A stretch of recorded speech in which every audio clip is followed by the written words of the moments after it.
Alors, la section 2, c'est les logarithmes. Donc, le dernier cours, on a vu les lois des exposants. Aujourd'hui, on va voir les lois des logarithmes. C'est sensiblement la même chose, sauf que c'est l'opération inverse de l'exponentiation. Donc, les logarithmes, j'y vais. Vous savez comment trouver, mettons, 2 à la quoi donne 16. Il faut simplement se poser la question, combien de fois est-ce qu'on doit multiplier 2 par lui-même pour obtenir 16? Okay, fait il y a différentes façons d'y arriver. Là, ça qu'on on fait 2 fois 2 fois 2 jusqu'à ce qu'on arrive à 16. Fait que 2 fois 2 fois 2 fois 2, 4 fois, qui donne 16. Donc, x vaudrait 4. Ou soit qu'on exprime 16 à l'aide de la base 2, dire 16, c'est 4 à la 2, puis 4, c'est 2 à la 2, puis 2 à la 2 à la 2, ça fait 2 à la 4. Donc, x, c'est 4. Il y a deux façons de le faire. Donc, c'est comme ça qu'on est capable de trouver x ici. C'est le seul moyen de trouver un exposant, c'est en passant par ce moyen. Par contre, il y a un problème. Comment on fait pour trouver 3 à la quoi donne 16, par exemple? Si on essaie d'y aller par essai-erreur, comme j'ai fait tantôt, 3 à la 1, c'est 3. 3 à la 2, c'est 9. Puis 3 à la 3, c'est 27. Donc, ça serait 3 à la 2,5, 2,6 qui donnerait 16. Okay? Ça serait entre 2 et 3 fois. Mais comment on fait pour le trouver, ce nombre-là? C'est là qu'on va avoir besoin des logarithmes. Okay, donc, pour répondre à ce genre de questions-là, ils ont inventé les logarithmes. Les logarithmes, ça sert à répondre à la question combien de fois est-ce que je dois multiplier A par lui-même pour obtenir B? A fois lui-même, combien de fois pour obtenir B? Puis pour répondre à cette question-là, okay, A à la quoi donne B? Ça, c'est la notation qu'on utilise. C'est log en base B de A donne quoi? Okay, ça veut dire la même chose que ça ici. Okay, log en base B de A, ça veut dire quel exposant que je dois donner à B? Ouais, excusez. Oubliez ça, je trouve que c'est mal écrit ici. Là. Je vais aller comme ça. Log en base A de B égale quoi? Il n'y a pas rapport celui-là, oubliez ça. Donc la notation, ça serait quel est l'exposant que je dois mettre à A pour obtenir B? Mais la réponse, c'est ça ici. Ça, c'est l'exposant que je dois mettre à A pour obtenir B. Ces deux-là, c'est équivalent. C'est d'ailleurs la chose la plus importante que vous devez vous rappeler, c'est cette loi-là ici, que vous allez avoir au tableau durant le quiz. C'est le lien entre les logarithmes et l'exponentielle. Quand on a un nombre à la quelque chose égale A, B à la C égale A, on peut l'écrire automatiquement comme ça. Log en base B de A égale C. Okay, je donne un exemple. Si j'ai 4 à la 2 qui donne 16, je peux l'écrire à l'aide des logarithmes comme ça. Log en base 4 de 16 égale 2. C'est la même chose. Mon exposant, c'est C. Log, sa réponse, ça donne un exposant. La base, elle s'en va là. 4, il s'en va ici. Puis 16, c'est ce qu'il y a dans le log. Okay, ça, c'est super important. Si vous comprenez bien ça, ça va bien aller avec les logarithmes. Sinon, ça a l'air compliqué. Les logarithmes, ça donne l'exposant qu'on a donné une base pour obtenir une puissance. Okay. B à la quoi qui donne A. Je vais faire des exemples concrets. Sans calculatrice, on peut calculer ces logarithmes-là. Si j'ai log en base 2 de 8, il faut juste l'écrire à l'aide de la notation exponentielle. Okay? Ça veut dire log en base 2 de 8 égale quoi? Ça veut dire 2 à la quoi donne 8. Je peux écrire l'un ou l'autre.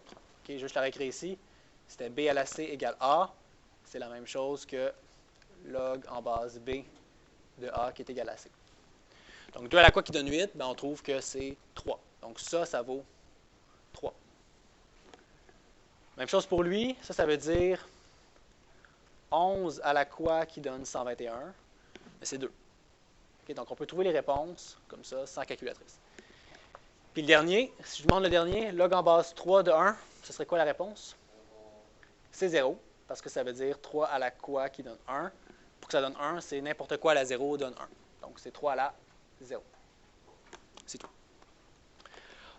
Donc, sur la calculatrice, des fois on veut faire des logarithmes qu'on n'est pas capable de faire comme ça mentalement, là, comme si je demandais log en base 4 de 7, on ne serait pas capable. Donc, sur la calculatrice, vous avez deux touches. Là, je demanderais à tout le monde de s'assurer que vous avez ces deux touches-là. Log et ln.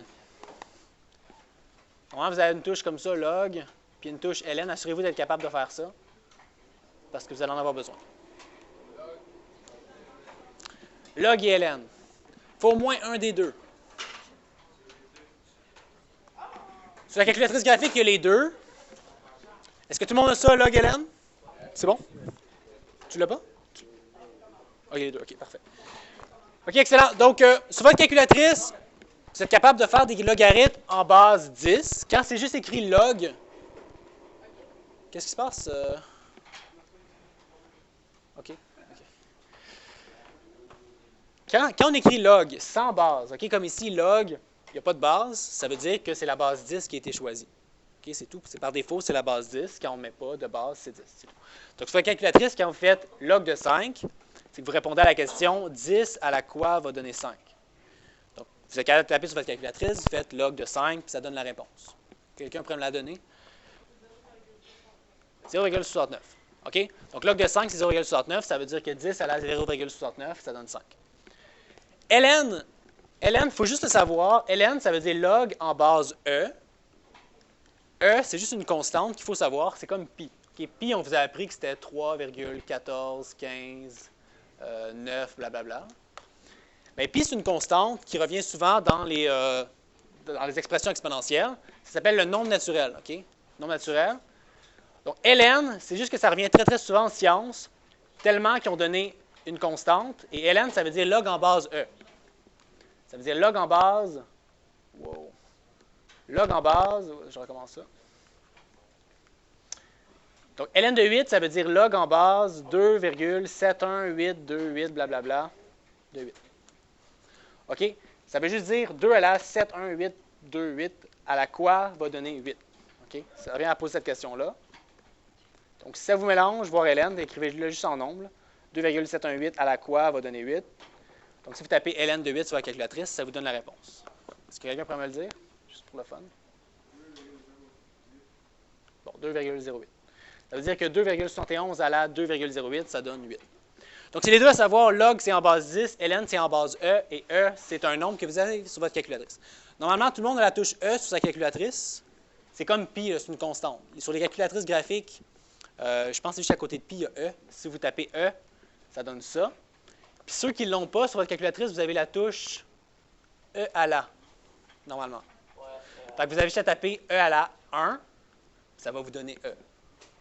OK, essayez le E à la 1, c'est supposé de vous donner 2,718 quelque chose. C'est ça. Donc, vous avez E sur votre calculatrice, vous avez ln, vous avez log. C'est E à la x. Peut-être que vous avez E à la x, tapez E à la 1 pour avoir E seulement. OK, il faut faire...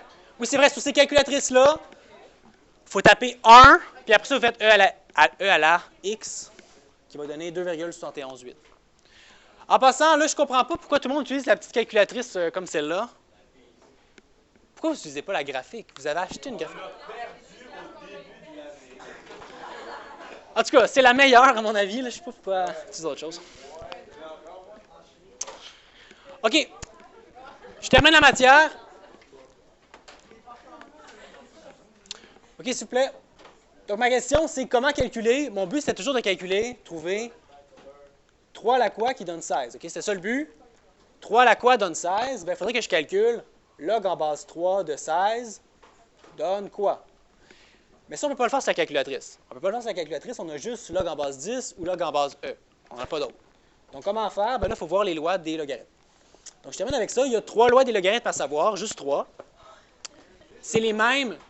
C'est sensiblement les mêmes que les lois des exposants, c'est juste que c'est avec des logs. Je ne montrerai pas d'où ils viennent, mais c'est très simple, OK? Quand on additionne des logs, puis qui ont la même base, OK? Ils ont la base B, on additionne ce qu'il y a, on multiplie ce qu'il y a dans les logs. Okay? Donc, on avait une addition de logs, ça donne un seul log, et on multiplie ce qu'il y avait dans les logs. J'ai un exemple, si j'ai log en base 7 de 2, plus log en base 7 de 3, bien, je pourrais écrire log en base 7 de 6. C'est tout. OK, c'est juste ça. Mais je peux aussi faire l'inverse. Si j'ai log en base 7 de 6, si ça me tente, je peux écrire ça à l'aide d'une somme, comme ça. Log en base 7 de 2 plus log en base 7 de 3.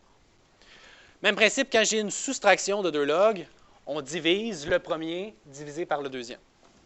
Alors, un autre exemple, log en base 7 de 12 moins log en base 7 de 2, ça fait log en base 7 de 6. On peut simplement faire la division des deux nombres qu'il y avait dans les logs.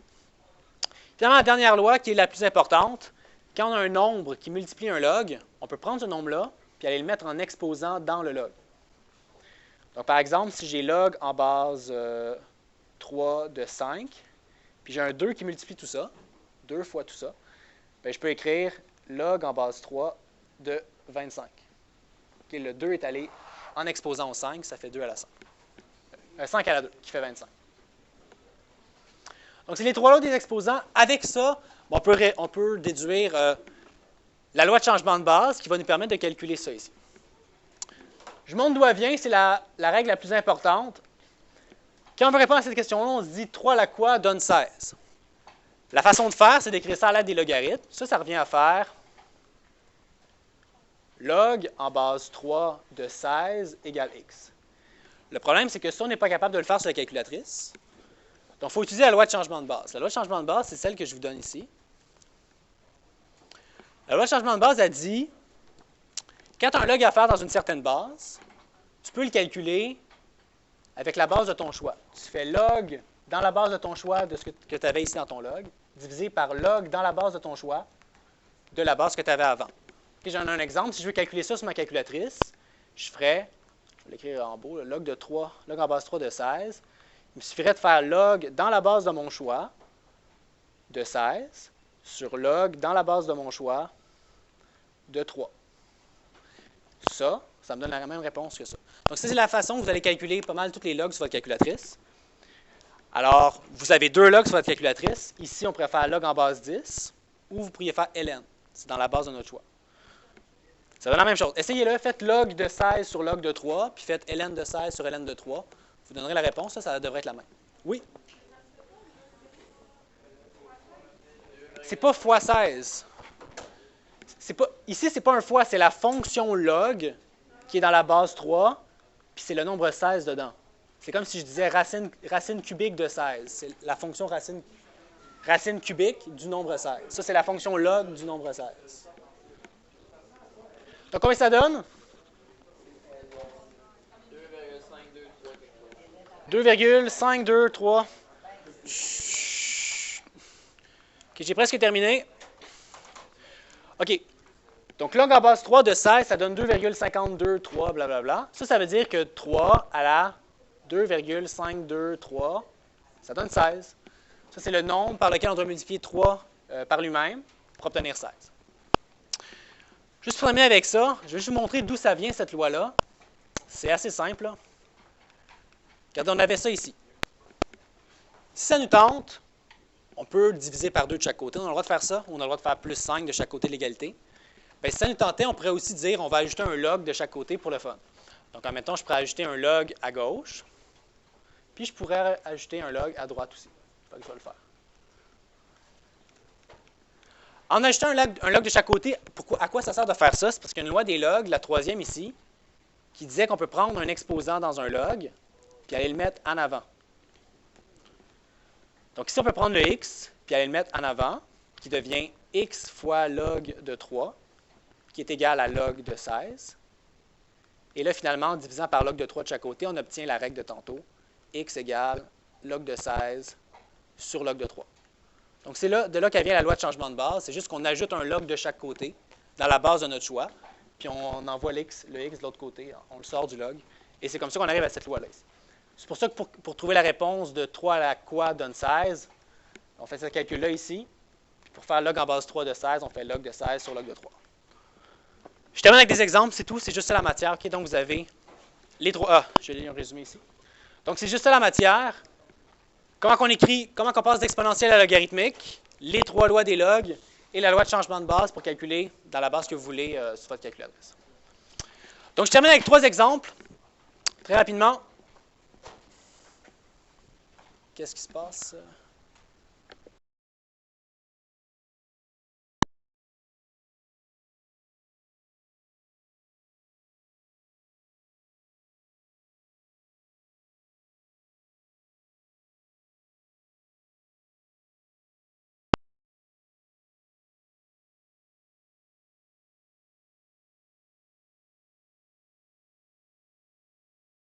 Avec 3 exemples. OK, première question, trouver x dans cette expression-là. On fait juste prendre l'expression exponentielle, on l'écrit en forme logarithmique. Donc ça veut dire log en base 7 de 233 égale à x. C'est comme ça qu'on trouve x. Pour calculer ça sur la calculatrice, on fait la loi de changement de base. Ça revient au même que faire log dans la base de notre choix de 233 sur log dans la base de notre choix de 7. Alors, est-ce que quelqu'un prend le calculer? Log 233 sur log de 7? 2,80. Donc, 2,80, c'est l'exposant qu'on a donné à 7 pour obtenir 233. C'est tout.